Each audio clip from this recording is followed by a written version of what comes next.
കല്ലു ആമയും മിട്ടുമുയലും. കല്ലു ആമയും മിട്ടുമുയലും ഉറ്റ ചങ്ങാതിമാരായിരുന്നു. കാട്ടിനുള്ളിൽ അവർ ആടിയും പാടിയും രസിച്ചു നടന്നു. കളികൾക്കിടയിൽ അവർ ഒരു ദിവസം ഓട്ടപ്പന്തയം വച്ചു. ഓട്ടത്തിൽ മിടുക്കനായ മിട്ടുമുയൽ വളരെ വേഗമോടി.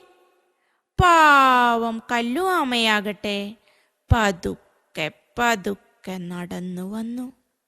കുറച്ചു ദൂരം കഴിഞ്ഞപ്പോൾ മിട്ടുമുയൽ കല്ലു ആമയെ തിരിഞ്ഞു നോക്കി. പാവം കല്ലു ആമ വളരെ പിറകിലായിരുന്നു. കല്ലു ആമ വരുന്നല്ലേ ഉള്ളൂ. കല്ലു എത്തുന്നത് വരെ ഈ മരച്ചുവട്ടിലിരുന്ന് വിശ്രമിക്കാമെന്ന് മിട്ടുമുയൽ തീരുമാനിച്ചു. വിശ്രമത്തിനിടയിൽ മിട്ടുമുയൽ ഉറങ്ങിപ്പോയി. ഈ സമയം കൊണ്ട് കല്ലു ആമ പതുക്കെ പതുക്കെ നടന്ന് ഓട്ടപ്പന്തയത്തിൽ ജയിച്ചു.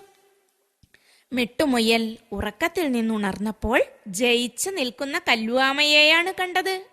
കൂട്ടുകാരെ, ഈ കഥയിൽ നിന്ന് നമുക്ക് എന്താണ് മനസ്സിലാകുന്നത്?